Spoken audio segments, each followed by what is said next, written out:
Đoạn video Tiêu Chiến dìu Dương Tử xuống cầu thang 5 tỷ lượt xem lan truyền chóng mặt với những phản ứng dữ dội và những câu hỏi ẩn chứa sau sự im lặng phản kháng. Khoảnh khắc Tiêu Chiến dìu Dương Tử xuống cầu thang đã gây ra những cuộc tranh luận sôi nổi, người hâm mộ ăn mừng còn người qua đường thì đặt câu hỏi về sự cường điệu. Đằng sau hậu trường là trò chơi phức tạp của ngành giải trí trong việc diễn giải quá mức các chi tiết và tiếp thị cảm xúc, khi danh tiếng của nghệ sĩ ngày càng phụ thuộc vào fanfic hơn là bản thân tác phẩm. Liệu chúng ta đã đi chệch khỏi trọng tâm ban đầu của mình là tài năng? Chuyện gì đang xảy ra vậy? Làm sao một việc nhỏ nhặt như việc một nghệ sĩ dìu một nghệ sĩ khác xuống cầu thang lại có thể gây xôn xao đến vậy? Khi xem đoạn video tối qua, tôi cảm thấy có điều gì đó kỳ lạ. Nó giống như có thứ gì đó đột nhiên được thêm vào không khí, nhưng tôi không thể xác định được đó là gì. Mọi người đều bàn tán về việc Tiêu Chiến dìu Dương Tử, gọi đó là một cử chỉ lịch thiệp và một suy nghĩ ngọt ngào.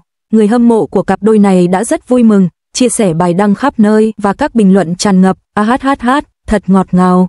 Lúc đó, tôi nghĩ, liệu có nghiêm trọng đến vậy không? Chẳng phải đây chỉ là phép lịch sự thường thấy của giới giải trí. Giúp tôi cảm ơn. Nhìn vào phần bình luận dưới những tìm kiếm thịnh hành đó, chúng chẳng thân thiện chút nào. Nhiều người gọi đó là cố ý và tiếp thị, thậm chí có người còn chửi thẳng, lại nữa rồi, lúc nào cũng thế này. Tôi thấy khó hiểu, sao chỉ giúp đỡ người khác lại được coi là cố ý? Chẳng phải việc mọi người quan tâm đến nhau nơi công cộng là chuyện bình thường sao? Việc cho rằng điều tồi tệ nhất và coi đó là tiếp thị thật khó hiểu.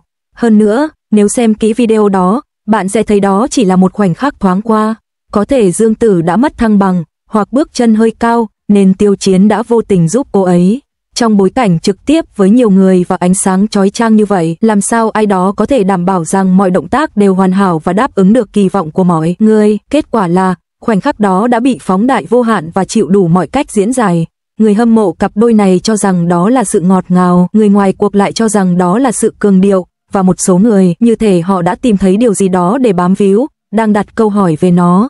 Tôi đã thấy mọi người nói rằng cử chỉ giúp đỡ này thực ra là một cử chỉ bề ngoài, nó là sự quan tâm, nhưng liệu có điều gì khác ẩn giấu đằng sau nó hay không thì khó mà nói. Một số người cho rằng hành vi này là một nỗ lực cố ý để tách mình khỏi Dương Tử, cho người hâm mộ CP của anh ấy một món quà để duy trì sự cường điệu. Thấy chưa, chuỗi lý luận này có hơi dài dòng không? Một hành động đơn giản đã được phân tích như một cảnh trong phim gián điệp. Kỳ lạ hơn nữa là có một rào cản dường như vô hình đối với kiểu ủng hộ này. Nếu điều này xảy ra với bất kỳ ai khác, mọi người có thể chỉ cười trừ. Nhưng khi nói đến một số nghệ sĩ nhất định thì hệ thống lại tự động chuyển sang chế độ phóng đại. Ngay cả cử chỉ nhỏ nhất cũng có thể được khai quật với vô số tầng ý nghĩa. Tại sao lại như vậy? Phải chăng vì quá nhiều sự việc tương tự đã xảy ra trước đây khiến mọi người hình thành định kiến về hành vi của một số nghệ sĩ nhất định? Tôi thấy một thống kê cho thấy các chủ đề liên quan đến Tiêu Chiến đã được đọc hơn 5 tỷ lần. Con số đó thực sự đáng kinh ngạc, nó cho thấy sự chú ý và thảo luận rộng rãi đến mức nào. Nhưng bao nhiêu phần trăm sự chú ý này thực sự đến từ tác phẩm và bao nhiêu phần trăm đến từ những mối quan hệ khăng khít này thì thật khó nói. Khi sự nổi tiếng của một nghệ sĩ ngày càng phụ thuộc vào những kết nối cảm xúc này hơn là tài năng thực sự của họ, thì đó trở thành một vấn đề tế nhị. Tôi nhớ lại những trường hợp nghệ sĩ từng bị đẩy vào ánh đèn sân khấu vì những hoàn cảnh tương tự, chỉ một cái nhìn, một cái ôm, có thể được diễn giải theo hàng trăm cách khác nhau. Người hâm mộ sau đó sẽ náo loạn, và người qua đường sẽ tụ tập lại xem, cuối cùng gây bất ổn cho mạng Internet. Tại sao chúng ta lại dễ dàng bị những chi tiết nhỏ này dẫn dắt? Phải chăng vì chúng ta đang rất cần một điều gì đó để lấp đầy một khoảng trống nào đó trong cuộc sống? Đôi khi, tôi cảm thấy như đang chơi một trò chơi.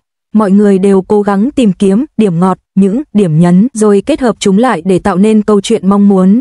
Bản thân các nghệ sĩ có thể cũng đang chơi trò chơi này, nhưng họ ngần ngại không muốn lạm dụng nó. Việc vượt qua giới hạn nhất định có thể dẫn đến phản ứng dữ dội. Vì vậy, họ có thể đang thận trọng thử nghiệm ranh giới giữa việc thể hiện một chút ngọt ngào và duy trì khoảng cách. Bạn thấy đấy, tranh cãi xung quanh sự cố giúp đỡ này xoay quanh việc bao nhiêu phần trong cử chỉ này là phép lịch sự bản năng, bao nhiêu phần là phản ứng trước kỳ vọng của người hâm mộ và bao nhiêu phần là chiến lược, là người xem. Chúng ta khó có thể thực sự biết những điều này.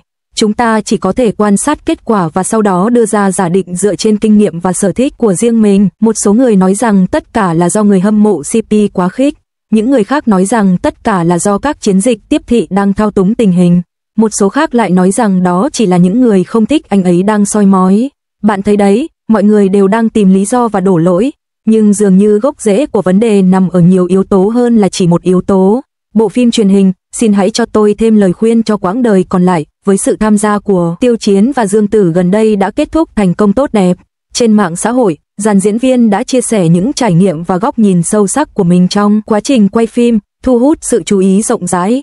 Mặc dù bộ phim đã kết thúc được mong đợi từ lâu, nhưng sức hút của nó vẫn không hề suy giảm, với các chủ đề liên quan xuất hiện trên top tìm kiếm thịnh hành hàng ngày, thể hiện rõ sự quan tâm nồng nhiệt của khán giả dành cho bộ phim. Dàn diễn viên của Please Give Me More Advice for the Rest of My Life đã tích cực tương tác trên các nền tảng mạng xã hội, chia sẻ kinh nghiệm và thành quả của mình, góp phần duy trì sức hút của bộ phim. Nhiều khán giả chia sẻ rằng bộ phim đã mang đến cho họ trải nghiệm xem phim tuyệt vời chưa từng có và mong đợi những tác phẩm xuất sắc hơn trong tương lai. Sau, xin hãy cho tôi thêm lời khuyên cho phần đời còn lại. Tiêu Chiến và Dương Tử dự kiến sẽ lại hợp tác trong một bộ phim ngọt ngào. Gần đây, có thông tin tiết lộ rằng cả hai sẽ đóng chung trong Vùng Trời Cháy, một tác phẩm của tiểu thuyết gia lãng mạn nổi tiếng Cố Mạn, cũng được kỳ vọng sẽ là một bộ phim ấm áp và ngọt ngào.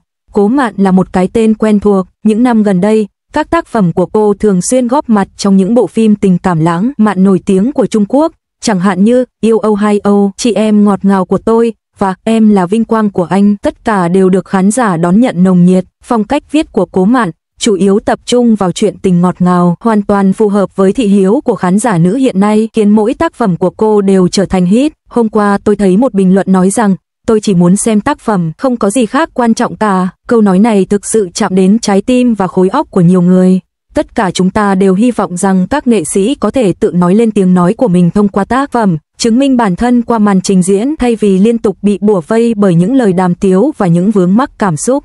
Trong thời đại giao thông hiện nay, mong muốn chỉ nhìn thấy tác phẩm dường như ngày càng khó đạt được. Lấy ví dụ như sự việc này, bản thân video thực sự khá sơ sài về nội dung, nhưng tại sao nó lại gây xôn xao đến vậy? Bởi vì nó chạm đến rất nhiều dây thần kinh nhạy cảm. Nó nói về các cặp đôi, tiếp thị, cá tính, người hâm mộ và logic thị trường. Những điều này giống như một mạng lưới khổng lồ, bao trùm tất cả mọi người. Hãy nghĩ mà xem, nếu sự nổi tiếng và giá trị thương mại của một nghệ sĩ phần lớn dựa trên trí tưởng tượng và kỳ vọng của người hâm mộ, liệu họ có thể tương tác với người khác một cách thoải mái như một người bình thường không? Mọi hành động và lời nói của họ đều có thể được phóng đại, diễn giải và sử dụng để tạo ra những câu chuyện mới. Áp lực mà điều này tạo ra là điều mà những người bình thường chúng ta có lẽ không thể thực sự hiểu được. Vì vậy, gần tới khi bạn thấy một chủ đề thịnh hành tương tự với tất cả những diễn giải và tranh cãi, hãy nghĩ rằng có thể có nhiều điều phức tạp hơn bạn tưởng.